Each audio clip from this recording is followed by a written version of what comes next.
منبر رسول پر علماء اکرام، معزز سامعین اکرام، پردے میں رہنے والی ماں اور بہنیں، السلام علیکم ورحمۃ اللہ تعالی وبرکاتہ۔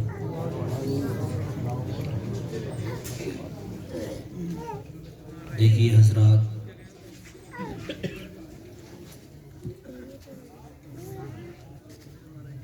آپ نے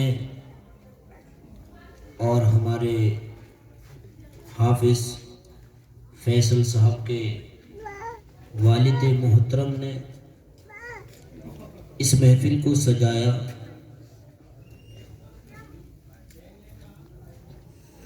اللہ سے دعا کرتے ہیں پروردگار عالم ہماری اس محفل کو اپنی بارگاہ میں قبول فرمائے، اور کچھ ہی دیر میں خطیب ہندوستان حضرت علامہ مولانا مفتی گلفام صاحب جلوہ بار ہونے کے لیے جا رہے ہیں۔ آپ حضرات ان کا خطاب بھی سماعت فرمائیں گے۔ میں کچھ ہی لمحات آپ سے گفتگو کروں گا۔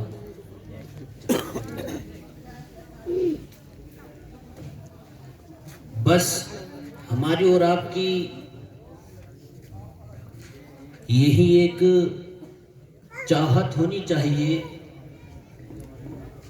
کہ جو بھی سنا جائے اس پر عمل کیا جائے، اور رونے کے اسٹیج پر علماء کرام تشریف فرما ہے، ان کے چہرے کا دیدار کرتے رہیے، کیونکہ ان کا دیدار کرنا بھی ایک عبادت ہے۔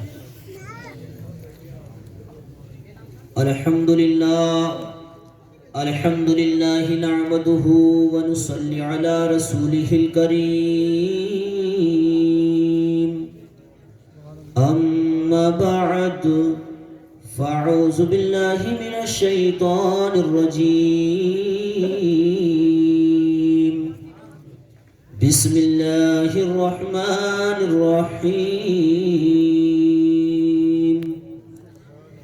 ان الدین عند اللہ الاسلام، صدق اللہ المولانا العظیم وصدق رسولہ النبی الامین المبین المتین الکریم،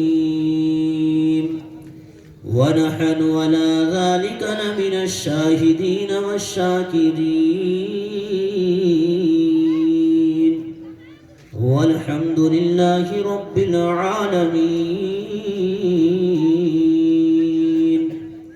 آئیے حضرات، کو سننے اور سنانے سے پہلے ایک مرتبہ نامدار مدینے کے تاجدار، بے کسوں کے کس بے بالیوں کے بالی، جناب محمد مصطفیٰ صلی اللہ تعالی علیہ وسلم کی بارگاہ رسالت میں جھوم جھوم کر بلند آواز سے درود شریف کا ہدیہ پیش کریں۔ پڑھیے بآواز بلند، اللہم صلی علی سیدنا و شفیعنا و مولانا محمد وبارک وسلم، صلاۃ و سلام علیک یا رسول اللہ صلی اللہ تعالی علیہ وسلم۔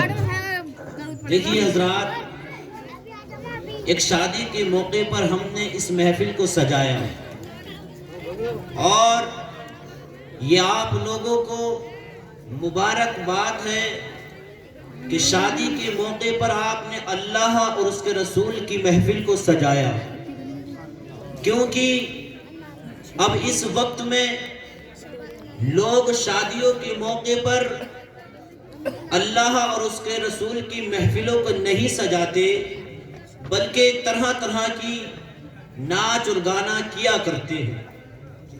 لیکن آج بھی ہم نے اور آپ لوگوں نے اس چیز کو بچا کر رکھا ہے کہ رب کائنات ہمیں جو بھی نعمت عطا کرے گا اس کا ہم شکر ادا اس کا ذکر کر کے کریں گے۔ جو بھی یہ بھی تو ایک نعمت ہے کہ اگر ہمارے یہاں پر شادی ہے تو اللہ رب العزت کا دیا ہوا ایک تحفہ ہے یا نہیں؟ تحفہ ہے۔ تو آج ہم نے یہ بتا دیا کہ ہم نے اپنے پروردگار عالم نے جب ہمیں نعمت عطا کی، یہ دن دکھلایا، یہ وقت آیا، تو ہم نے آج بھی اپنے رب کو یاد کیا، ہم نے اپنے رب کو یاد کیا۔ اور دیکھیے رب کائنات کو ہر لمحات ہر وقت اپنے رب کو یاد کرتے ہی رہا۔ قرآن عظیم مقدس کی آیت کو پڑھا، ان الدین عند اللہ الاسلام، بڑی معروف اور مشہور آیت ہے، آپ سنتے ہی رہتے ہیں۔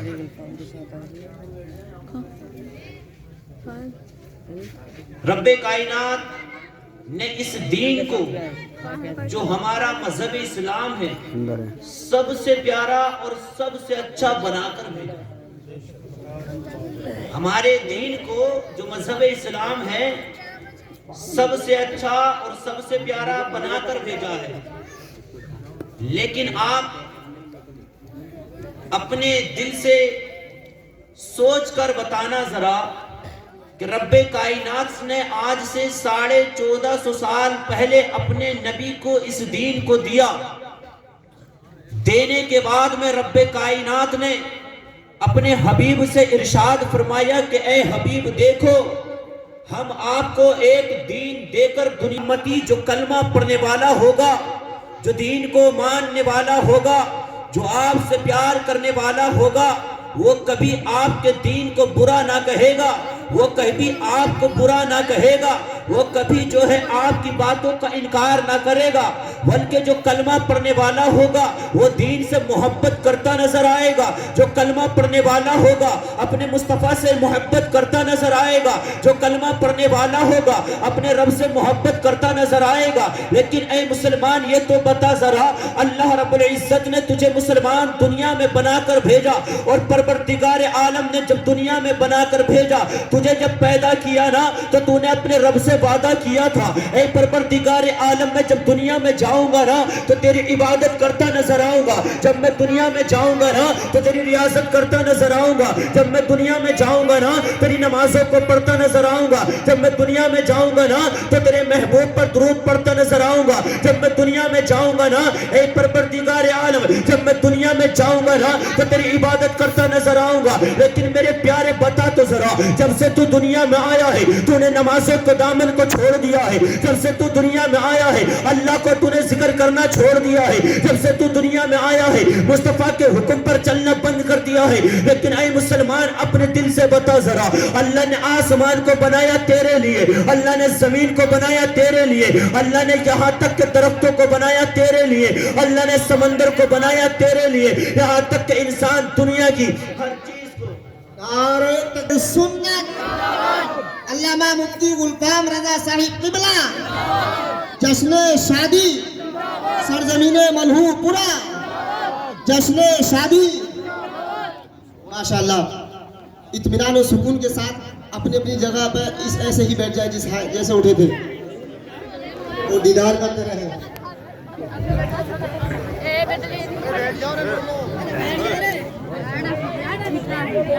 دیکھیے حضرات، جس شخصیت کی ہمیں بہت دیر سے آرزو تھی اور تمنا تھی، وہ شخصیت اب رونق کے اسٹیج ہو چکے ہیں۔ حضرت علامہ مولانا مفتی غلام صاحب تشریف لا چکے ہیں۔ آپ بڑے ہی اطمینان اور سکون کے ساتھ میں حضرت کا خطاب سماعت کریں گے۔ ایک بار درود شریف پڑھ لیجیے، اللہ محمد صلی اللہ علیہ وسلم عباد محمد صلی اللہ علیہ وسلم صلاۃ و سلام علیک یا رسول اللہ صلی اللہ تعالی علیہ وسلم۔ حضرات بات چل رہی تھی کہ رب کائنات نے ہمیں دنیا میں بھیجا، لیکن ہم نے اپنے پروردگار عالم سے وعدہ کیا تھا کہ مولا ہم نمازوں کو نہ چھوڑیں گے اور تجھے ہر وقت مناتے، ہر وقت تیرے مصطفیٰ کی شریعت پر عمل کرتے نظر آئیں گے۔ لیکن ذرا یہ سوچو ذرا کہ ہم نے کون سی ایسی عبادت کی ہے جو ہمارا رب ہم سے راضی ہو رہا ہے۔ ہم نے نمازوں کو چھوڑ دیا ہے، ہم نے مصطفیٰ کی شریعت پر عمل کرنا چھوڑ دیا ہے، یہاں تک کہ جب ہمارے گھروں میں شادیاں ہوتی ہیں نا صاحب، تو شادیوں میں ہمارے یہاں پر اب ذکر نبی ذکر رب نہیں ہوتا، بلکہ ہم اپنی محفلوں کو اس طریقے سے سجاتے ہیں کہ جیسے دوسرے لوگ سجایا کرتے ہیں۔ ہمارا ان سے کوئی تعلقات نہیں، ہمارا ان سے کوئی معاملات نہیں، بلکہ ہم تو مسلمان ہیں۔ ہم تو اگر اللہ رب العزت ہمارے یہاں پر اگر کوئی بیٹا دے گا تب بھی رب کا ذکر ادا کریں گے، اور اگر کوئی بیٹی دے گا تب بھی رب کو یاد کریں گے۔ لیکن ہم نے ان ساری چیزوں کو بھلا دیا ہے، ہٹا دیا ہے۔ لیکن مسلمان آج جو پریشان ہے نا تو اسی لیے پریشان ہے کیونکہ تو نے اپنے رب کو بھلا دیا ہے، تو نے اپنے نبی کو چھوڑ دیا ہے، تو نے صحابہ کے نقش قدم پر چلنا چھوڑ دیا ہے۔ حضرات محترم مفتی صاحب کا بیان ہونا ہے، وہ چند منٹ کے لیے آپ کے سامنے حاضر ہوں۔ کچھ بات ایسی بتانا چاہتا ہوں کہ انسان دنیا کے اندر آتا ہے لیکن اپنے رب کو بھولا بیٹھا ہے۔ انسان دنیا کے اندر آیا ہے لیکن یہ مسلمان اپنے مصطفیٰ کی شریعت سے ہٹا ہوا ہے۔ اللہ اللہ، آج ہماری شادیاں ہوتی ہیں تو ہماری شادیوں میں طرح طرح کے ڈھول تاسے بجائے جاتے ہیں، یہاں تک کہ ناٹک کیے جاتے ہیں، یہاں تک کہ گانے بجائے جاتے ہیں۔ لیکن اے مسلمان بتا تو ذرا، جس رب نے تجھے یہ دن دکھایا ہے، دکھانے کے بعد میں جو ہے اگر تو یہ چاہتا ہے کہ میرے گھر میں تماشا ہو، میرے گھر میں ناچ ہو، تو سن لے ذرا، رب کائنات کو روز محشر میں ارے کیا منہ دکھائے گا، اس مصطفیٰ کے سامنے کیا لے کر جائے گا، اس مصطفیٰ کو اپنا چہرہ کیسے دکھائے گا۔ اے میرے پیارے بتا تو ذرا، لیکن اے میرے بھائی سن لے ذرا، اگر تو اپنے گھر کے اندر رہتا ہے، رہنے کے بعد میں اپنے گھر کو بچوں کو بتا کہ بیٹے نماز پڑھنے کے لیے مسجد میں جایا کرو، کیونکہ انہیں دین سکھاؤ۔ اگر وہ دین سے دور ہوتے چلے جا رہے ہیں تو سمجھ لو آنے والے وقت میں ایسا ہی معاملہ بگڑتا نظر آئے گا کہ مسلمان کا ہر بچہ اس کے ہاتھ میں مذہب اسلام کا جھنڈا نہ ہوگا بلکہ دوسرے لوگوں کا جھنڈا ہوگا، مذہب اسلام کا قرآن نہ ہوگا بلکہ دوسرے لوگوں کی کتابیں ہوں گی۔ اے مسلمان بتا تو ذرا، آج ہمارے اندر کمیاں کہاں سے آئیں؟ اللہ اللہ، ایک واقعہ آپ کے سامنے رکھتا ہوں۔ ایک بزرگ ہے اور وہ ایسا بزرگ ہے کہ رکشہ چلاتا ہے۔ اللہ اللہ، ایک دن اس سے ملاقات ہوتی ہے، ہونے کے بعد کہا جاتا ہے رات کے 12 بج رہے ہیں، رات کے 12 بجے سردیوں کی راتوں میں، اسی ٹھنڈی ٹھنڈی رات میں وہ رکشہ چلانے والا بوڑھا ہے، عمر 70 سال۔ میں نے کہا بھائی یہ تو بتا دو، اے باپ یہ تو بتا دو، یہ رات کے 2 بج رہے ہیں، یہ رات کا 1 بج رہا ہے، آپ رکشہ چلا رہے ہیں، آخر وجہ کیا ہے؟ تو انہوں نے کہا اے مولانا صاحب بات نہ سمجھو گے، میرے سینے میں بڑا درد ہے۔ میں نے کہا پیارے یہ تو بتا دو آخر معاملہ کیا ہے؟ تو کہا آپ نہ سن پاؤ گے۔ میں نے کہا بابا ارے مجھے بتاؤ تو ذرا، آخر یہ رات کے سناٹے میں آپ رکشہ چلا رہے ہیں، ایسی کون سی مجبوری ہے، ایسا کون سا حال ہے جو رات کا وقت ہے، اتنی سردی چل رہی ہے؟ تو انہوں نے کہا تھا اے مولانا سنو نہ ذرا، میرے گھر کے اندر جو ہے میری 4 بیٹیاں رہتی ہیں اور 4 بیٹیاں ہیں، ان کو پالن کرتا ہوں، ان کو کھانا کھلاتا ہوں اور رکشہ چلانے کے بعد میں یہاں سے روزی لے کر جاتا ہوں اور اپنی 4 بیٹیوں کو کھلاتا ہوں۔ اللہ اللہ، لیکن میں نے کہا اے باپ یہ تو بتا دے ذرا، یہ تو دن میں بھی چلا سکتا تھا رکشہ، رات میں معاملات کیا ہے؟ تو کہتا ہے مولانا مجھے بڑی تکلیف ہے، میری غریبی ہے، یہاں تک کہ میری بچیاں ہیں، میری بیٹیاں ہیں، اگر کوئی رشتہ لے کر آتا ہے تو وہ کہتا ہے بتاؤ کیا دو گے، بتاؤ کتنا پیسہ دو گے، یہاں تک کہ میری بیٹی نے قرآن بھی پڑھا ہے، میری بیٹی قرآن بھی پڑھتی ہے، میری بیٹی نمازیں بھی پڑھتی ہے۔ اب سنو نا مسلمان ذرا، آج دنیا کو جو ہے نمازی بیٹی قبول نہیں ہے، قرآن پڑھنے والی بیٹی قبول نہیں ہے۔ اے مسلمان بتا تو ذرا، آخر کہاں چلا گیا تیرا دین؟ آخر کہاں چلی گئی وہ شرم و حیا جو مصطفیٰ نے ہمیں دی تھی؟ آخر کہاں چلی گئی وہ شرم و حیا جو صحابہ کرام نے دی تھی؟ آخر کہاں چلی گئی وہ شرم و حیا جو ابو بکر نے دی تھی؟ آخر کہاں چلی گئی وہ شرم و حیا جو عمر نے دی تھی؟ آخر کہاں چلی گئی شرم و حیا جو حضرت علی نے دی تھی؟ ارے کہاں چلی گئی وہ شرم و حیا جو علی نے نبی کی بیٹی سے ارے نکاح کرنے کے بعد کہا تھا یا رسول اللہ آپ نے اپنی بیٹی کو دے دیا ہے، ایسے لگتا ہے کہ ساری کائنات نے آپ نے مجھے عطا کر دیا ہے۔ لیکن اے مسلمان بتا ذرا، رات کا سناٹا ہے اور رات کے سناٹے میں ایک بوڑھا رکشہ چلاتا ہے، ملاقات ہوئی، معلوم کیا گیا اے باپ یہ تو بتا دے ذرا، یہ رات کا وقت ہے، سردیوں کا عالم ہے، آخر یہ رات کے عالم میں رکشہ کیوں چلایا جا رہا ہے؟ تو انہوں نے کہا کہ مولوی صاحب آپ میری بات کو نہ سمجھیں گے, میرے سینے میں بڑا درد ہے. میں نے کہا بتاؤ نا صاحب آخر معاملہ کیا ہے. یہاں تک کہ جب بتانا شروع کیا نا تو کہتے ہیں میرے گھر کے اندر 4 بیٹیاں ہیں, ایک بیٹی کا میں نے رشتہ محلے کے لوگوں نے کہا, ان کے کہنے پر کر دیا تھا. میں نے کہا اور بتاؤ کیا معاملہ ہے. تو کہتے ہیں محلے کے 4 لوگ آئے, آنے کے بعد کہتے ہیں اے باپ سن لے ذرا, تو اپنی بیٹی کا رشتہ فلاں کے ساتھ کر دے. یاد رکھنا مسلمانوں, اگر تم کسی کی بیٹی سے کھیلتے ہو, اگر کسی کی باپ سے اگر بیٹی کے ساتھ کھلواڑ کرواتے ہو تو روز محشر میں جواب دینا پڑے گا. آپ کو بتانا پڑے گا کہ میرے نبی معلوم کریں گے نا آخر یہ تو بتا دنیا میں کیا کرتا تھا. اے مصطفیٰ کے دیوانوں یاد رکھو ذرا, وہ باپ کہتا ہے اے میرے پیارے مولانا سن لو ذرا, میرے گھر کے اندر 4 بیٹیاں ہیں, ایک بیٹی کا میں نے رشتہ لگا دیا تھا, اور لگانے کے بعد میں جو ہے نا وہ جب میں نے شادی کر دی محلے کے لوگوں کے کہنے پر شادی کو کر دیا گیا. 1 مہینہ گزرا, 2 مہینہ گزرا, اب جیسے ہی ایک رات ایسی آئی کہ رات کے سناٹے میں جب اپنے گھر گیا نا تو میں نے اپنے دروازے پہ جیسے ہی دستک دی, اندر سے میری بیٹی نے دروازے کو کھولا, اور کھولنے کے بعد جو ہے میں نے اس کے ہاتھ میں تلوار کو دیکھا, اور جو تلوار کو دیکھا نا تو میں نے کہا بیٹی یہ تو بتا دے آخر تیرے ہاتھ میں تلوار کیوں ہے. تو وہ بیٹی کہتی بابا اب اس دنیا میں تمہاری بیٹی رہنا نہیں چاہتی ہے. اے بابا تمہاری بیٹی جو ہے اب اس دنیا میں رہنا نہیں چاہتی ہے. یہاں تک کہ باپ نے اپنی بیٹی کو سینے سے لگایا, اور لگانے کے بعد کہا بیٹی 3 مہینے ہو گئے ہیں تیری شادی کیے ہوئے, آج تک تو نے کوئی پریشانی نہ بتائی, لیکن میری بیٹی آج تو بتا دے آخر کیا معاملہ ہے, آخر کیا ہوا ہے. تو بیٹی اپنے باپ کے سینے سے لگی اور لگ کر روتے ہوئے کہتی ہے اے باپ تو نے بچپن سے پالا ہے, اے باپ تو نے بچپن سے پیار دیا ہے, اے باپ مجھے تو نے کبھی بھوکا نہ رکھا ہے, اے باپ اگر مجھے کسی چیز کی ضرورت ہوتی اے باپ تو لا کر دے دیتا, یہاں تک کہ تو رشتہ چلا کر اے باپ تو ہمیں لا کر کھلاتا ہے. اے باپ لیکن سن لے اب تیری بیٹی دنیا میں رہنا نہیں چاہتی.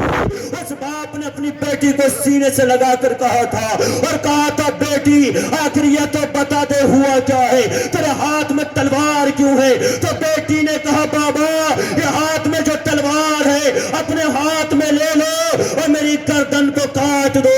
اتنا جب کہا باپ کے آنسو آئے, اور کہا بیٹی میں نے بچپن سے تجھے پالا, کبھی کوئی تکلیف نہ ہونے دی. اے بیٹی اگر تجھے تکلیف ہوتی تو ڈاکٹر کو میں دکھا کر لے کر آتا, اگر میرے پاس پیسہ نہ ہوتا تب بھی میں پڑوسی سے مانگ لیا کرتا تھا. اے بیٹی تیرے خاطر میں نے لوگوں سے بھیک مانگی ہے. اے مسلمان ذرا سوچ ذرا, ایسے کسی کے ساتھ نہ کرنا, ارے کسی کے ساتھ دھوکہ نہ کرنا. اس بیٹی کے الفاظ ہے, وہ باپ کہتا ہے میری بیٹی نے تلوار میرے ہاتھ میں دی, اور دینے کے بعد کہتی ہے اے باپ اس تلوار سے میرے گلے کو کاٹ دے. میں نے کہا بیٹی آخر اتنا بڑا درد سینے میں لیے بیٹھی ہے. تو وہ باپ کی بیٹی کہتی ہے اے باپ سن لے ذرا, جب تو نے پہلے دن مجھے پیدا کیا تھا, جسے تو نے اپنا داماد چنا تھا, تو نے پیدا کر دیا تھا, لیکن اس وقت کے عالم میں تو نے اپنے سینے سے لگا کر کہا تھا اے بیٹی چاہ تو رہی ہے لیکن کنی سے فاطمہ بن کے جانا. اے بیٹی چاہ تو رہی ہے اپنے شوہر سے کچھ نہ مانگنا. اے بیٹی چاہ تو رہی ہے اپنے شوہر سے کبھی اف بھی نہ بولنا. اے بیٹی چاہ تو رہی ہے جس حال میں تیرا شوہر رکھے اس حال میں تو رہ لینا. اتنا جب کہا تھا تو باپ نے کہا بیٹی آخر معاملہ کیا ہے بتا تو جا. اور وہ بیٹی بولی باپ سن لے ذرا, جس کو تو نے اپنا داماد بنایا تھا نا, جو محلے کے لوگ آئے تھے یہ کہنے کے لیے کہ یہ اچھا لڑکا ہے رشتہ کر دیجئے. اتنا جب کہا ہے تو باپ کہتا بیٹی بتا تو ذرا آخر معاملہ کیا ہے. تو بیٹی نے کہا تھا اے باپ جب سے اس کے گھر کے اندر گئی ہو اس نے اتنا پریشان کر رکھا ہے, یہاں تک کہ آج کی رات تو اس نے میرے جسم کا سودا کر دیا ہے. اے باپ میں اسے چھوڑ کر آ گئی ہوں, میں اسے چھین جھپٹ کر ہو گئی ہوں, یہاں تک کہ میں اس کے گھر سے نکل کر آ گئی ہوں. اتنا جب کہا تھا باپ کی آنکھوں میں آنسو آئے, اور اب کی بارگاہ میں دعا کی مولا اتنے کیسے بندے ہیں کہ دنیا میں آنے کے بعد لوگوں سے جھوٹ بولتے ہیں اور لوگوں کی بیٹیوں کو دکھ تکلیف دیتے ہیں. اے مسلمان ذرا سوچنا ذرا, اگر تو کسی کی بیٹی کے ساتھ میں ایسا کرتا ہے تو خدا کی قسم تجھ سے رب بھی ناراض ہے, تجھ سے مصطفیٰ بھی ناراض ہے. اگر کسی کے یہاں پر اگر کسی کا بیٹا دیکھنے کے لیے جاؤ تو مذہب اسلام کا ماننے والا ہو, کسی کے یہاں پر اگر بیٹا دیکھنے جاؤ تو وہ قرآن کا پڑھنے والا ہو, اگر کسی کے یہاں پر بیٹا دیکھنے والا جاؤ تو وہ صحابہ کرام کے نقش قدم پر چلنے والا ہو. اے مسلمان یاد رکھنا, اگر تو نے ان باتوں کو نہ دیکھا تو سمجھ لے تیری بیٹی بھی اس گھر میں سکون سے نہ رہ سکے گی. اور اگر تو نے اپنے بیٹے کے لیے کوئی صحیح سی لڑکی کو نہ چنا, صحیح سا مطلب ہے کہ قرآن پڑھنے والی ہو, نماز پڑھنے والی ہو, فاطمہ کنیز ہو, یہاں تک کہ وہ جو ہے مذہب اسلام کو ماننے والی تو ہے لیکن قرآن نہ پڑھتی ہے, مذہب اسلام کو ماننے والی تو ہے لیکن نمازوں کو نہ پڑھتی ہے, تو اس سے کہنا رشتہ بعد میں لگے گا, پہلے قرآن کو پڑھنا سیکھ لے, رشتہ بعد میں لگے گا, پہلے نمازوں کو پڑھنا سیکھ لے, رشتہ بعد میں لگے گا, پہلے فاطمہ کے نقش قدم پر چلنا سیکھ لے. حضرات محترم, اگر آپ نے ان باتوں کو یاد رکھتے ہوئے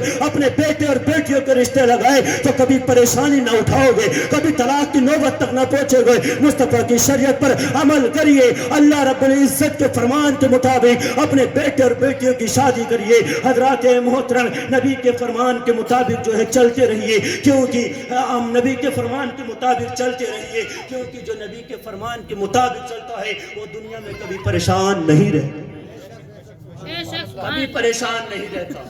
میرا وقت ہو چکا ہے کیونکہ حضرت کا خطاب ہونا ہے. بس یہی آپ کو بتانا ہے کہ دیکھیے دین پر رہیے اور نمازوں کی پابندی کریے, قرآن کو پڑھیے اور اپنے بچوں کو دین کی تعلیم دیجیے. اگر آپ نے اپنے بچوں کو دین کی تعلیم نہ دی تو سمجھ لو ہمارا گھر بھی خراب ہو جائے گا اور آنے والی جو نسلیں ہوں گی وہ بھی سب برباد ہو جائیں گی. اسی لیے اپنے گھر کے اندر حافظ قرآن بناؤ, عالم دین بناؤ.